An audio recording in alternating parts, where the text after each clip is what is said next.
All right, we're live. What's up, everybody? It is G Mr. Drew here to welcome you to another episode of the Andrew Glowczewski Experience. It's going to be episode 338. Going to continue our Bayonetta character concept study.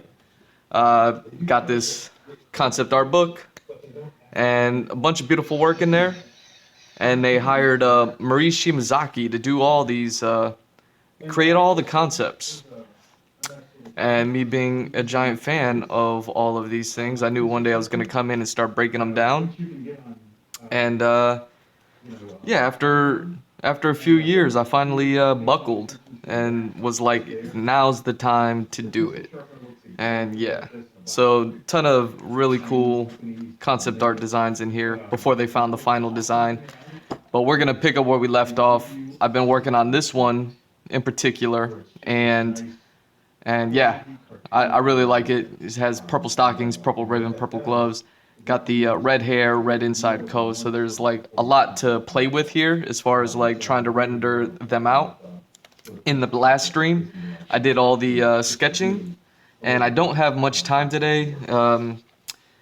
But you know, I wanted to get something done. So I know I'll do like her skin, and then if I have some time, like, you know, do some of the gold on which, you know, there's not much gold on her in this one. And then if anything, like maybe start the hair. I don't know. We'll see. We'll see how much time we have. But I just wanted to get something done. So this isn't gonna be anything like a super crazy stream or nothing. But yeah, let's get into it. Let's just do the skin. So I got my skin tone brush. This one's a little dark, so I don't do too much with it.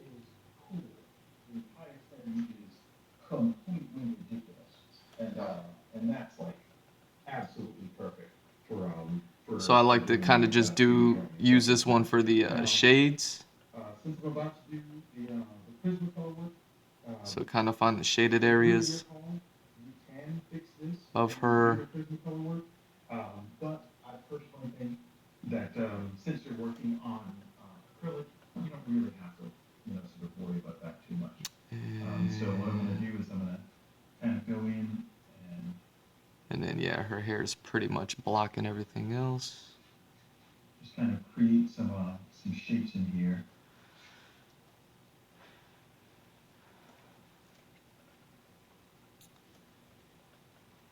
And you really had this from the beginning, I think. It seems like just with the way that you structure. And I know there's like a bunch of hair here, so I'm just kind of getting behind the hair. I don't mind.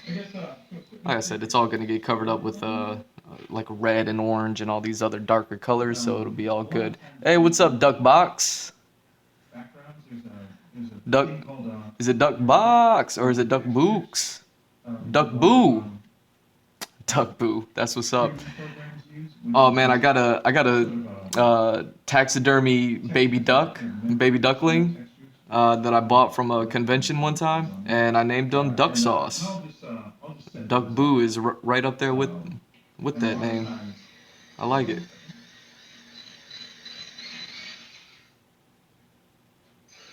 Okay. Let's get that shading. A lot of times what it is just creating different shapes, creating like yeah, it took me a minute to get to get the name. But how you doing? That's what I'll do a lot of times, and once I get those textures and see what those textures are doing, then I'll just kind of come back and highlight those textures. There we go, and then. And for something like this, I'm doing red hair, but I want that red hair to be every color you can imagine. And then a bit here. And what I'll do Drop is shadow for this, from I'm gonna there. do some of the sort of flying strokes. Oh yeah, this I'm isn't also gonna pop up come because I put the white paint in there. It's all good. and Well, cool, man. Thanks for joining, man. I'm just here for a short stream just to get a little bit done on this one. But it's gonna really.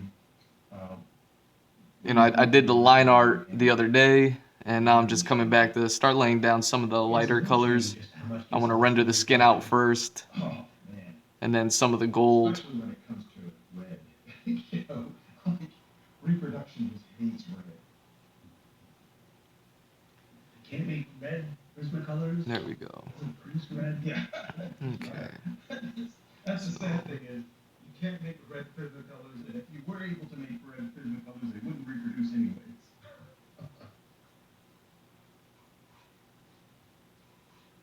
And again, I'm going to really try to resist working down in here, and I'm going to try to resist working down in here, because what I want is I want that path of attention to stay up there.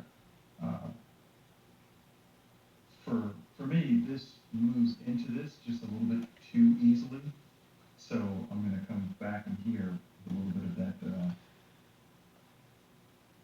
All right. That's Maybe to kind of basically give all some separation. all the skin on So her as far as like the That- darker that doesn't tones. look like it's part of the background, it actually You know, is Bayonetta is separate like from the background. super pale. And at this stage, this is the stage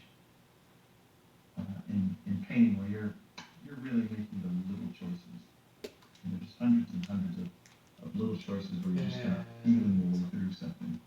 This is much more my comfort zone now. Okay, I don't know if it's let's- supposed to be this, but Now let's get the I feel so heavy, much more comfortable. heavier skin There tones are times down. I would love to be more of a an inker that does finishes than a full penciler, you know? Oh, But we else can make all those hard decisions and I can just detail. Oh man, there are times when I'll look at you know someone like Chris Sonley or Mike Mignola or Eduardo Rizzo, and I'm just like, wow, you guys have got it figured out. You know, it's like they know exactly how little work to do, and you know they're getting the most bang out of every little thing they do. And I just find that so fascinating, but I also find that impossible to do. Yeah, I think it's a mindset and it's There we go. it just comes down to your personality. You have to go with the kind of artist you are, I guess. Oh, yeah. Yeah, it's like whatever cards you've been dealt, you gotta figure out how to play it. So there's the lighter color. $5 Super Happy says, so Brian, life drawing? How about life drawing?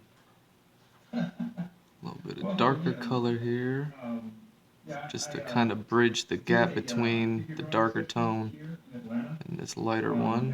every Tuesdays, and it's just the coolest group of folks. Coolest group of I want to say guys, but you've got like you know my girlfriend Steen, she's always there. Melissa is always there, and she's like just a phenomenal talented artist herself.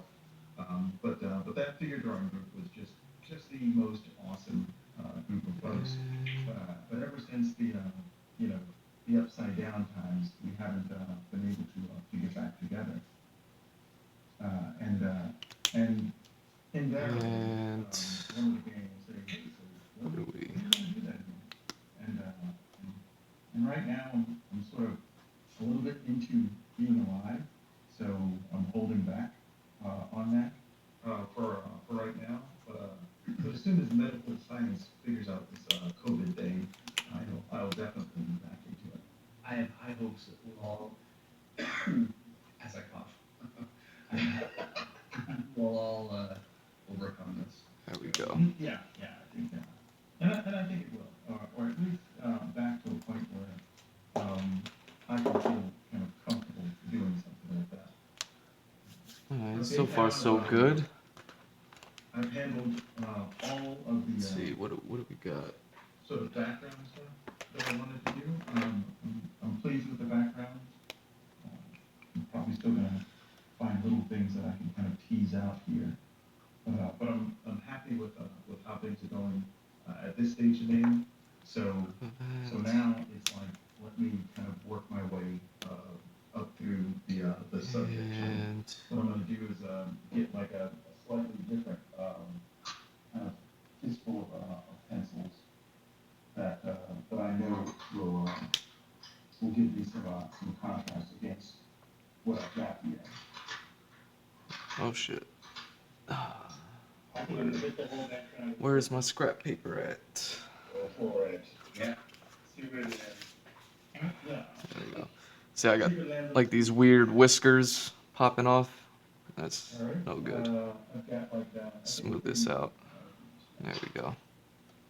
Got a pretty good stack of pencils here. I think those are the ones that I'm going to primarily use for the actual details of the face. Yeah, that's going to do it for me. And really what I'm hoping for is to just really not have to go over the entire thing. And again, All right. if the poll didn't work out, I'd have to go over the entire thing, sadly. But the cool thing is a good day today. The poll actually worked, so that means we can concentrate on the highlights. 209. Let's see what this is. We're going to get a Oh, this is perfect. bit of an edge on some of these pencils.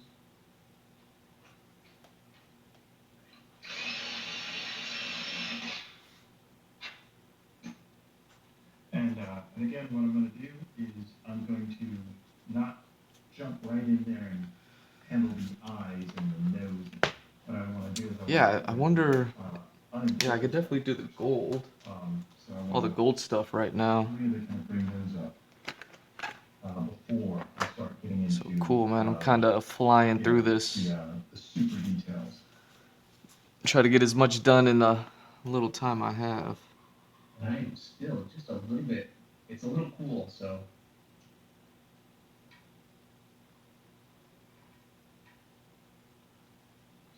Yeah, a little bit. I can get in there.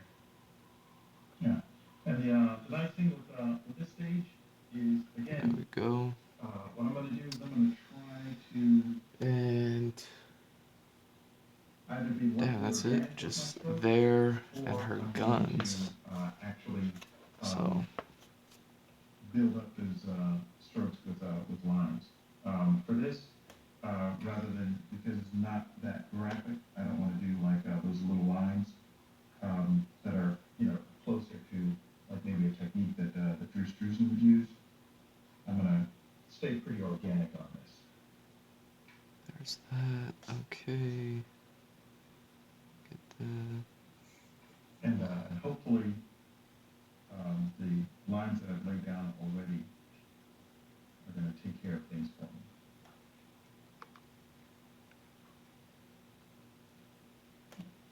And again, the real secret here is to try not to do that much work.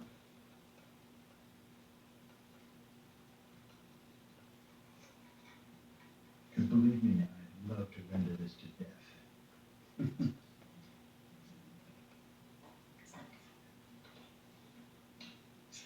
I'm dying to get into mine, and I keep trying with the pencil, and it's just not dry enough. And it's because I put another There we layer go. of acrylic over the whole thing just to kind of Base. get a little more color in there. Yeah. Smooth that Oh, down. come on, stop. And that's the real surprise. Stop sliding. And again, if you spray too much at the beginning, I'm gonna have to lay some tape down on this table to hold these things in place, man. It's going to pull almost back to white. And to a certain extent, that feels good, but at the same time, if you're really light with your tone, what that means is that acrylic that you put down, you have to put more of it down because you need a nice base to bring up your Prismacolor work.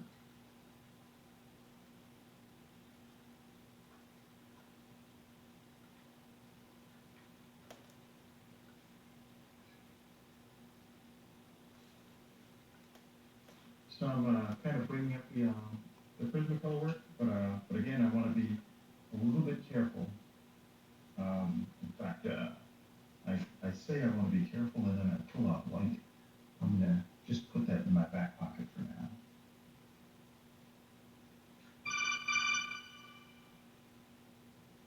And that's the thing that's really tricky about doing this is I know that the white Prismacolor is gonna give me some real magic. I mean, it's really gonna stand up, but I want to hold back on that. I don't want really any white Prismacolor on these insignificant areas. I want to save that for There you go. the real important stuff. Do you feel like the white Prismacolor can make things a bit chalky, Brian? Yeah, if you're not careful. I mean, if you just sort of lay down just a sheet of Prismacolor, then things get really chalky. So I never try to lay down a sheet of watercolor, like Prismacolor. That's one of the reasons why I'm either going to do an organic rendering technique, or I'm going to do just those little quick lines close to something that Drew's using to do. So never, if you can possibly avoid it, never lay down just a giant block of Prismacolor pencils. And not only is it just bad from the beginning, but what ends up happening is that Prismacolor pencil, after a period of time, it blooms, and it blooms very waxy, and it's just not cool looking. So it's Prismacolor is that friend that turns against you.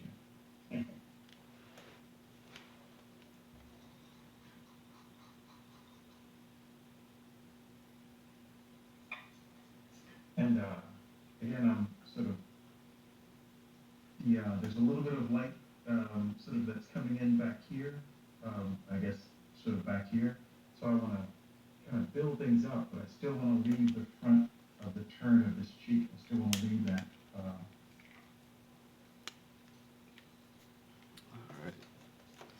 A little bit darker. Now let's. There's been a few super chats. Let's see.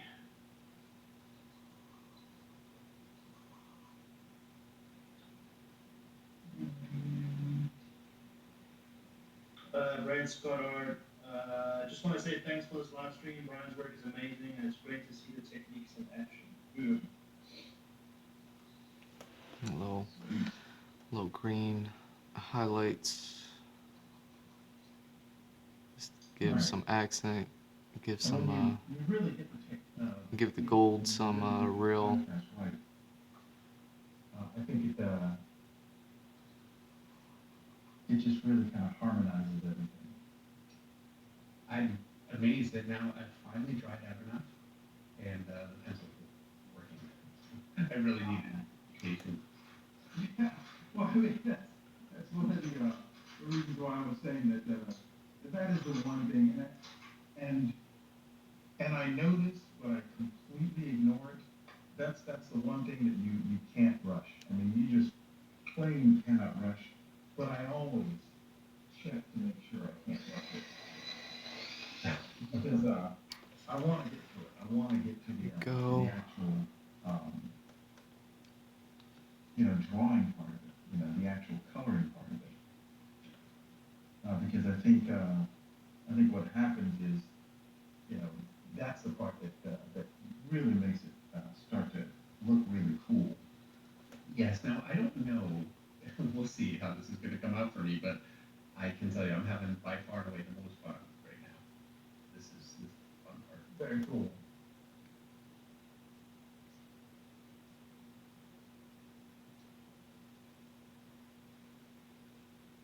And everything at this stage is just really kind of getting in there and bringing out those details and turning those forms. And if everything was done well in the earlier stages, this stage just gets easier and easier.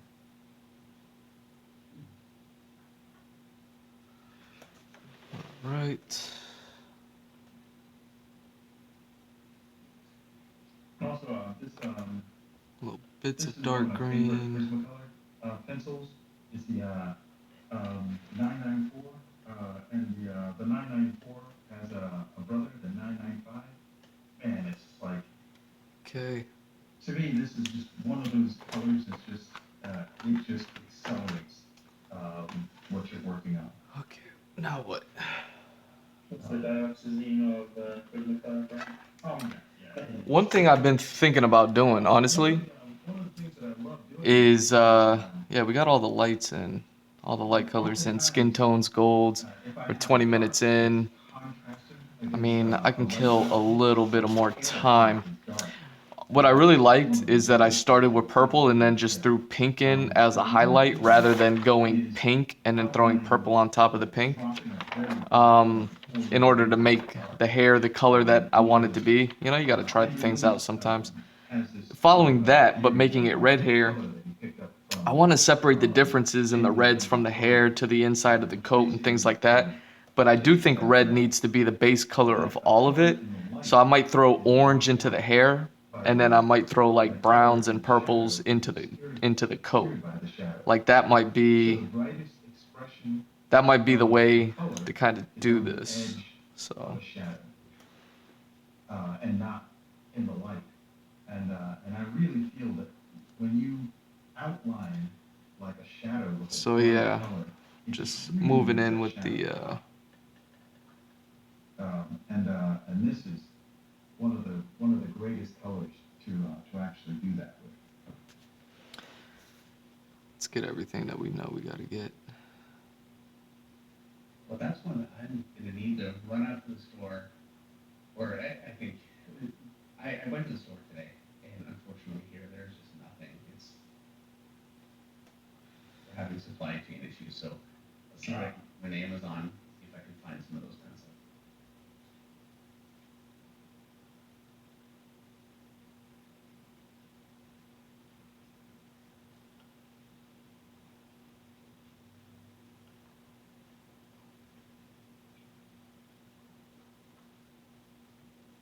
Again, I'm just sort of sneaking up on things here, and I'm sneaking up on those edges, kind of bringing up those values.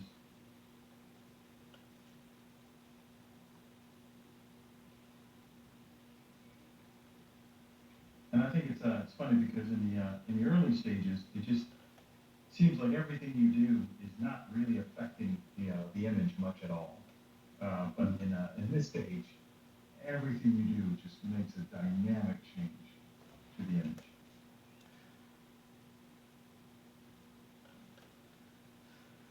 Artisan in 1979 says, Brian, have you ever thought about using hardened lead Prismacolor pencils for sharpening certain details?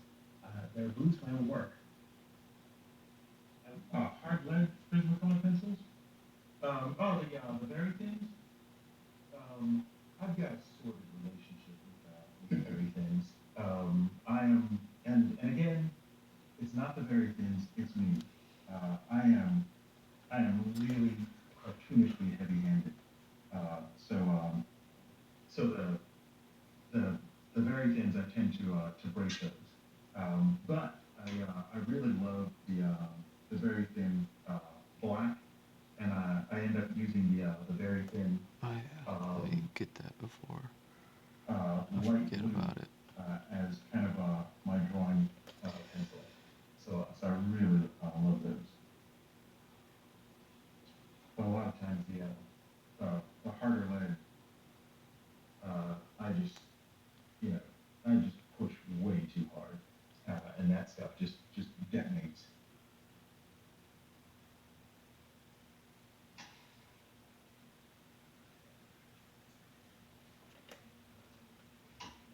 And so I'm getting a lot of the edges that I'm looking for. The nice thing is there's a lot of places on this face where I really don't have to do anything. Where it's already kind of giving me what I want.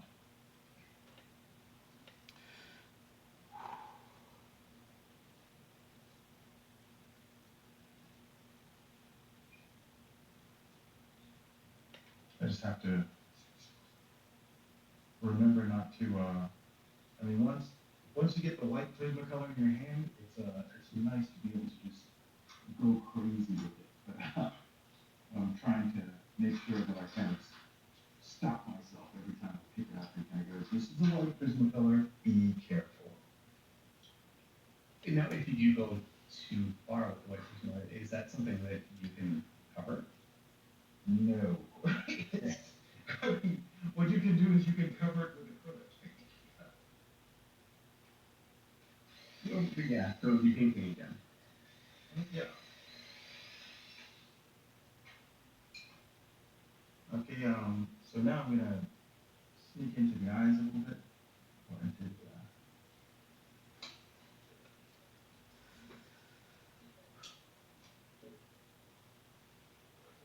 kind of get a little bit of that,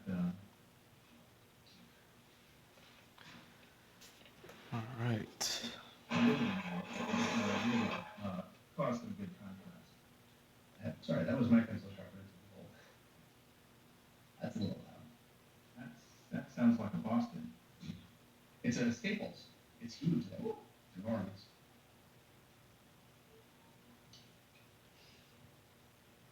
Okay, and now that I've got like enough worked up on this, go ahead and see if I can get this ear to turn a little bit more. Okay, that's cool. What I'm going to do now is I'm going to bring back some of the contrast that was lost in the layering. And what I like doing with that, and actually the very thins, the Prismacolor very thins are really good for this, which is I'm going to kind of go back and see if I can capture some of the or surround some of those dark edges. And the cool thing about this is I'm actually able to look at the dark edge, and sometimes I can kind of go, okay, the fact that There we that go, lost tight. contrast is good. I'm gonna leave that contrast lost, and that's hold on a second.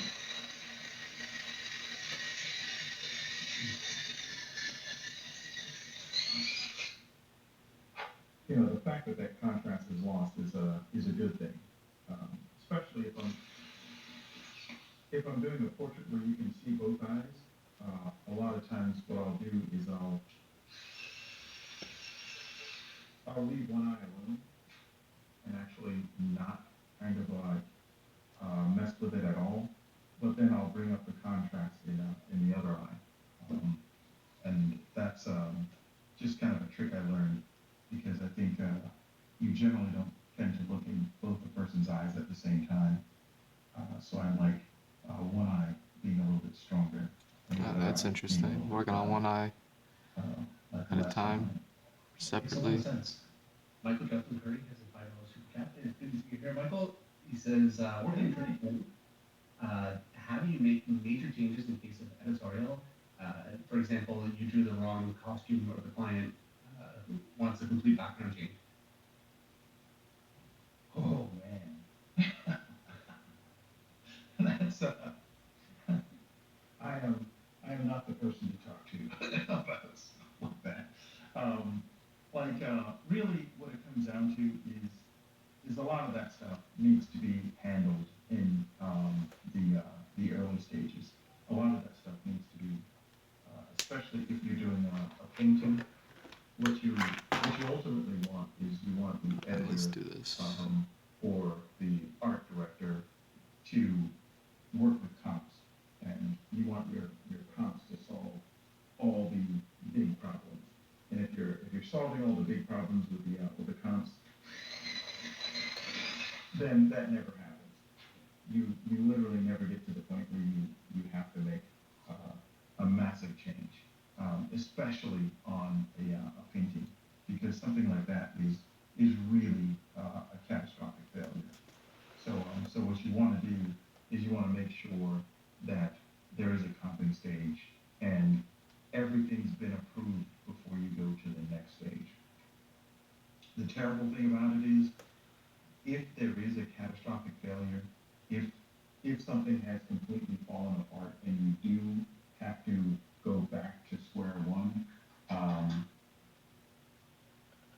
first thing you have to do is hope that you're working digital. The second thing that you have to do is just accept that you've got to Okay. go back to square one and make sure No. that you told the art director that you're going to get paid for any changes that are approved.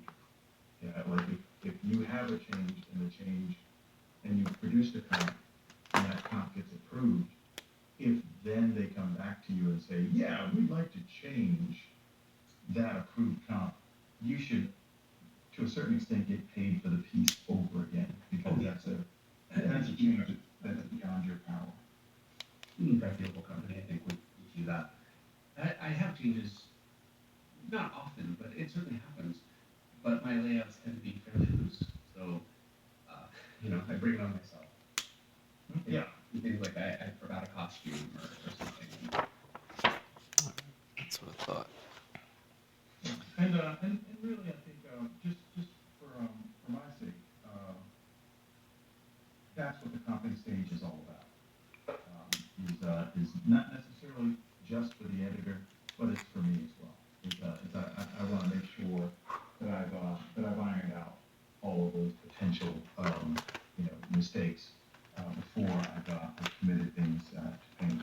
I mean, what you're talking about is literally just having to do the piece over again. There's nothing worse than that. And yeah, let me get That does this happen from time to time. There's no way you can avoid it sometimes. dope ass But, color. I love that color. If it's All right. your fault, then I laugh at Where are you. we at? But if it's the Quarter editor's after 7. fault, We're a half hour you in. definitely make sure Got some that reds in before I got like the serious reds in. So yeah, let's call this video at that. I'd love to I'd love to stick around Was when I was working on and for DC Comics. kind of do more, but And the editor and seriously, it's of doing a whole new cover it's just over again as a tweak. I just don't have the time at the moment. So I just wanted to kind of come in, But it wasn't a tweak. show face, do a little bit, do a little dance with y'all. What I ended up And doing was I ended up quitting the job because and yeah, man, I think kept thinking that this was a tweak and not an entirely new illustration. Now, were they story based or were they just his arbitrary taste? There were arbitrary tastes where like he approved a sketch, and then I did the pen and ink, and then he approved the pen and ink, and then I did the colors, and he said, "Hey, can we move these figures around?" Wow. And I was just like, all right, yeah, because I could just keep going at this. But yeah, this is gonna be it for now. We got a little bit of the colors in, some of the lighter ones, and then yeah, definitely on the next stream I'll jump in. I definitely want to get the reds going, and then obviously the trench coat is gonna be black, and then obviously we have all the purples with the leggings and things like that. So it's all gonna be darker colors and things like that. And then that's gonna help clean up all these areas where the skin is. I just wanted to lay the skin down as a base. And then, yeah, we're gonna throw the darker colors on top, and then we won't see the skin look so muddy like it is now. Definitely clean that up, and then, once we throw the paint markers in to clean up whatever other areas, we'll be golden, right? Anyways, I want to thank y'all for watching. Thank you, Duck Boo, for stopping by and saying hey. I appreciate it, and yeah, man, yeah, stay tuned for next time. We'll continue this piece. I'm loving it so far. I'm really having fun with these flesh tone markers. If you haven't noticed in the recent streams, man, they're so dope. I'm so glad I got them. And yeah. Anyways, I'm G Mr. Drew at G Mr. Drew on all socials. Follow, like, and subscribe. All those links are in my bio. Whether you're watching this on Twitch, Patreon, or YouTube, they're all there, as well as my website, gmrdrew.art. Check me out there. You can see everything I've done, links to my merch stores and all that other stuff. You can contact me through there. And yeah, maybe you want to consider being a patron, joining me on Patreon. You can watch the videos. You can You can get commissions from me. That's basically every tier list is based on square footage, and the smaller tiers you get small commissions, and the bigger tiers you get these really big commissions. So if you like kind of what I'm doing here, and these are all studies. These aren't even like really the fancy work that I do, you know, as far as like things like this. Like this would be more the speed of like trying to find like finish and polish and all that other stuff. And this is like really a good comic book style with the heavy black inks and the rendering and all that stuff. Done the whole thing. Uh, Oh man, that was yeah, that would kill me. yeah, that's super dope. I love these. Same thing here. Gotta be satisfying. But yeah, so if you're looking at Actually, yeah, At- in some ways, sure. maybe some Patreon stuff. These are some small 3x3, so these are 9 square inches. I don't think I even have a tier list that low, so you'd definitely be getting like bigger drawings than this. But yeah, so that way you can see the actual detail rather than like all these really rough sketch lines and studies that I do. You see the difference there. Anyways, but yeah, that's the Patreon. Check that out. If anything catches your fancy, just hit me up through there. And then I'm also on Fiverr if you want to just straight up hire me for something. But other than that, man, thank you for watching. I love you all. Peace.